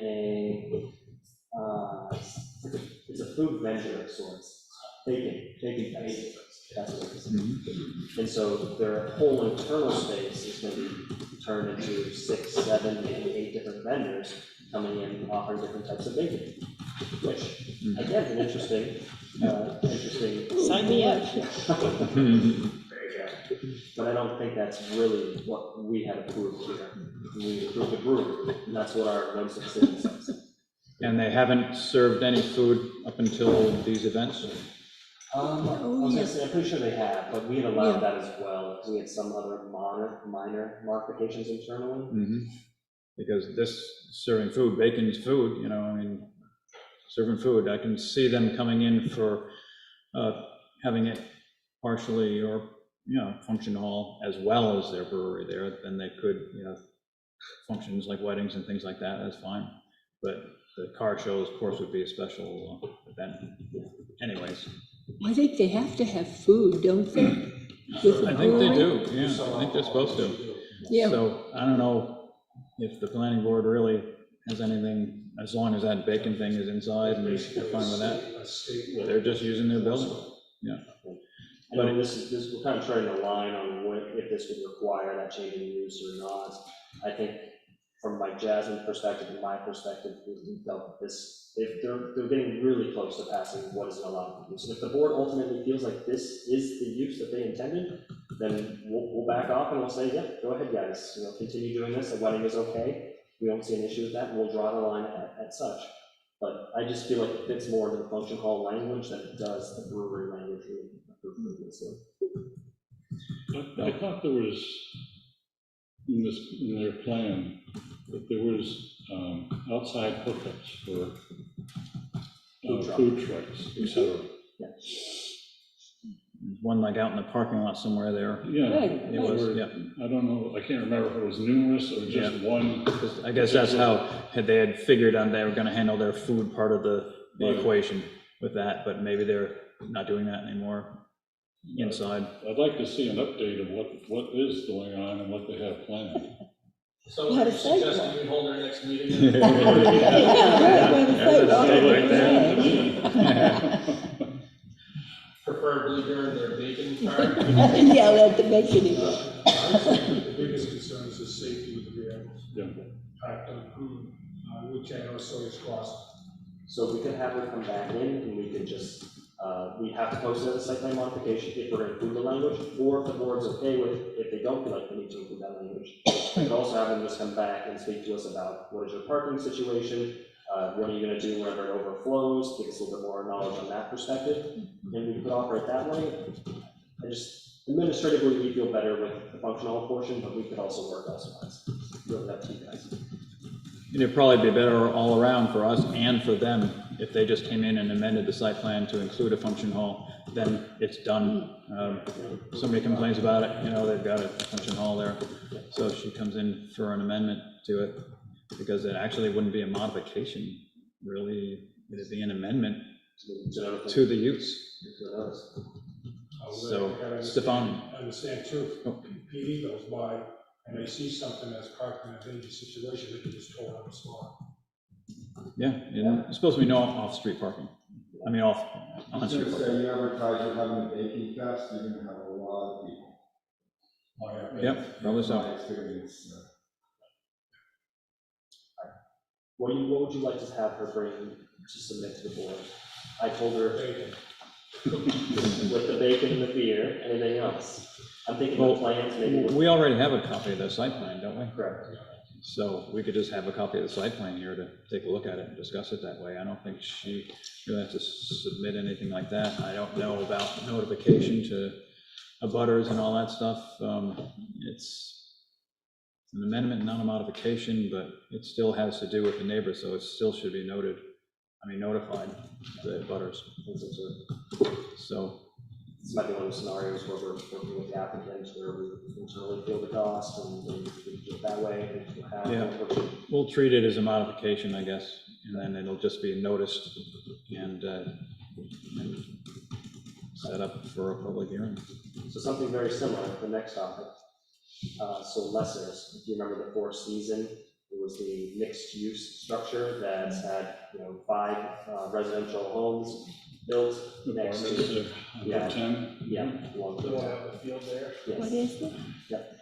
So there has been conversations with the applicant. He had called, well, he stopped by and saw Mike, he also came back and he called me as well. He would like to do some of the groundwork this winter so that he can begin work next year. Problem is that he wants to begin work before the building is finished. And he wants to begin the work before the building is finished because he's currently renting another site. And so he wants to be able to move his materials from the other site onto the new site. Cut the rental costs over there and, actually, he's paying his mortgage now, not have to pay them. So it was very clear in our notice of decision, and Sarah, I think, expressed to the board very clearly that we don't want him to begin work utilizing the site unless the site work is finished. Site work being drainage and at least the driveway access. That works, but the site work is also designed for the structure to be there as well. So we're kind of in a scenario where ultimately, is the board okay with him doing what would be phase operational, where he would ultimately begin his work on year 1, utilizing the site, using it kind of like the ground up facility, which he is replacing, and then year 2 is actually going to begin building the building. The concern we have internally is if he doesn't complete the work on the building in year 2, it might become 3, 4, and 5, and he's never finished. That could happen. That's why we. He needs to said come in. that way. He needs to come in just an informal meeting or just a regular meeting, doesn't have to be a public hearing or anything like that. If you notice that last heavy rain right there, that smack middle of his property was a pond. So So how are you gonna do site work if you got stuff there already? He Got would a lot of sidewalk to do. he would do the site work up to the level of Fieldstone, the drainage plan that they had put together. That was definitely within our requirements. But then after that, he would actually start beginning his outdoor storage on site. Yeah, we ought to just talk to him and see what his plans are and what's going on with it. Because he may just be expecting to run it just as it is without a building there, so. And maybe we'll let him, maybe we'll be fine with that or not, but we need to talk to him and see what his plans are. Do you want me to notice it very similar to Frog as well? Frogs will be a modification, so that'll have to be a notification to the abutters and all, but this one here, he can just come in, it'd just be on the regular agenda that the guy's coming in to talk to us about his site plan. We're gonna make amendments, we have to do it at the same time. We aren't gonna make amendments, no, we're just gonna find out what his plans are and then decide what he wants to do, and he'll know what he has to do, and if he wants to amend the site plan, then he'll have to come in. I really think we want to put a completion date on it, if we allow them to come in and start. Let's see what he has to say, you know, he might have some good reasons, might not, but we ought to hear him out, and see what he has to say about it. I am in the process of working on what seems to be a tax map discrepancy. I kind of mentioned that earlier with the Fraser Mill property. We believe is supposed to be in the Village Business District 1. When you look at the, not tax map, the zoning map, it actually seems to be within another district. It's in the lot next to it. So the wrong map is being this one. So the question for the board is, with this particular case is, I feel like that's an administrative change. Is the board okay with me going through and making the amendments? I will put together the documents and I can bring it back internally. I want to make sure it's okay with you all for changing the zoning map. But I feel like it was done in error. And your amendment is to the map, is that right? Yes. Showing that the Fraser property is actually in business 1. Yeah, Village Business District. Yeah. Because it is in business 1, so. Right. Yeah, You might as well. That doesn't include, that's beyond the dam, so that's different. This is right here in town, this is Or Fraser This Mill. Fraser here. Yeah, it's right here. Okay, because there's the Fraser and some business there. Oh, yeah, no, not that one, no. We're talking about the old, I believe, Yeah. let's just burn that damn thing down. Yeah, well, the problem is they're trying to sell the lot and they don't know, they look at the history of the lot and it's, some areas it just says Village Business District, in other areas it says Village Business District 1, and then more recently, we looked at the lots, it actually says rural ag. No, it says residence, that's the residence area. But no, it's noted in our zoning that it's village business. It was, I remember it was voted on and years ago, but it was voted on specifically because that was a business over there. So we put it in business 1 and it must not have gotten changed on the map, so no. I think whenever Southwest did it, they grabbed the parcel next to it, not the current parcel. They may have, yeah. Okay, I will make that amendment. Yep. No, there's more there. There's a couple, maybe 3 acres or more. It goes way up behind. All right, that is all I have. I'm hoping that, like, as I'm learning the process and what your board is, what you guys are okay with, not okay with, I figure I'll ask you everything right now, and if you look at me kind of funny, I know, maybe I don't need to bring it back. Or then we'll swear we never said it. We'll put you on the spot. 6 against 1. Anybody have anything else? Just an editorial comment. I was thinking about this the other day, all the proposals that we get for, like Fieldstones, this one here, it always seems to come in that, okay, we've met this regulation, but it's a minimum regulation. And I'm just thinking, why is it that we can't get them to come in and actually appreciate where they're putting their project and what the surrounding area looks like, and try to be a little more sympathetic to the neighborhood, and adding the extra trees or changing the roof line, or, without us having to bang on them every time, I know It comes right down to cost. Oh, yes, I understand the financial part And of it. it's the but- process. I mean, it's not only the Swanzey Planning Board, it's every planning board, every zoning board. That's the process. When a builder goes in there, they're gonna do it to what the board says, and then, Yeah, they're gonna do it to what the minimum requirement is that Yeah. the board has on paper. yeah, And one of my, my feeling is, and maybe I'm being Pollyanna about it, but I'd like to see them start to come in and do something a little extra for the town, or for the neighborhood. And speaking of which, this picked me up, was there not supposed to be a school bus shelter on Perry Lane with this project? I've yet to see that up. It's not there yet. no, no kids living there yet anyways, Yeah, but true. yeah, it's on the site plan, I'm pretty certain it's there. Well, that's why I said tonight, I think we, out of consideration for the residential districts and the people who have lived there and love their homes, it was the same way with the apartment buildings. Now they're smack in front of them, and people, some have sold their homes and probably didn't get as much for them as they might have, but for that. Not And- the market is now, right?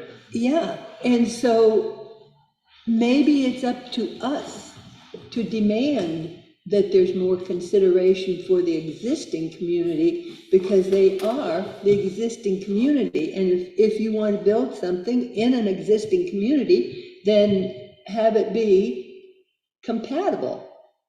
And that's the price you pay. Yes. Doing work in our, As a board, that's what we have to do. What? As a board, that's what we have to do. We have to have our residents back. We have to insist on these That's things. how I feel about it. Okay, because you're never gonna get these developers to come in, they're gonna come in No. the lowest cost they can. That's their job. Right, it's So we've up gotta to have us to insist- lean on it. In a real world, Richard, you're right, you come in and you develop something, you try to make it pleasing for everybody, help the town, but that's not where these developers are coming from. If you look at legislators that's flying around, you'll see that right away. It's all about cost. So we as a board have to make sure that we have our residents back as best we can. Within the ordinance, and within property rights, and within fairness, So maybe we It's- need to, right? you have to balance it, it's gotta balance all out. I think it's important that we look at both sides of everything. And yes, it may be a heavy cost to the developer, but we need to think about the cost to the community as well, because some of these things cost all of us, even if they're not right in our neighborhood. But In you our gotta be able, taxes. you gotta be able to back up those point of views That's right. legally. I don't mean Okay. just at the board here, you gotta be able to fight it Well, in court maybe we and win. need to do something, we'll talk to our legislators and look at our own rules. Yeah, Jim McConnell's constitutional amendment that passes is gonna be a big help. well, we do have a lot of criteria in our landscaping regulations that we tend to just kind of slide over. I think they're talking about more than landscaping here, though. I think they're talking about building style and size and that type of stuff there, basically. That too, Yeah, all of that. I mean, it's a lot.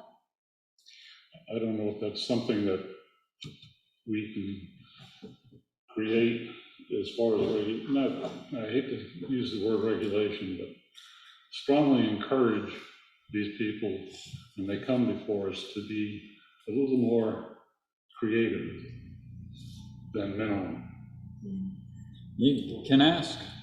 Well, I think another part of it too also extends from the planning office, and Stefan and I are in the process of working with, if somebody comes in and they say they want to do a large-scale housing development, and they, the question might be about, are you trying to look at conservation subdivision? Are you trying to look at another form of development? I mean, we try to incentivize, if they do, sometimes they don't, sometimes they just come in and drop cut down, but, we want to see those things as well, because it creates green space and healthier living environments and some alternative forms of, living in town. So I think that's another part of this as well, is making sure our processes are known to applicants and know maybe there is another, might be slightly more cost effective, but it might be easier through the planning process. Or maybe there's some ways for us to offer those. So, obviously we've got to be as impartial as can be as staff, but that's what we're trying to do, is have the regulations. Since I've been here and Sarah's been here, and I don't know if it ever happened with Matthew, but did you ever do a conservation subdivision? Has it happened yet? No. Yeah, I did one in Milton when I was there, and it was very successful. It was fought extensively by the board, but overall, it looked better than if it was something else. So, you know, towns are starting to see that, and developers are starting to recognize that it is a cost-effective way of doing things. I always have 2 cents. Yeah, so I think what we're really talking about is we like to think of ourselves as a rural community. And so when we do, you know, build business establishments and industry, it's nice when it has a rural appeal, right? There's something that, you know, breaks it up, where it doesn't interfere with that feeling the world is. And I think that's, you know, a pretty easy way to summarize it. I think one of the potential solutions, and this is something that I'm trying to get traction with on the Economic Development Committee, and also I will on the Conservation Committee, is some impervious surface guidelines in our regulations.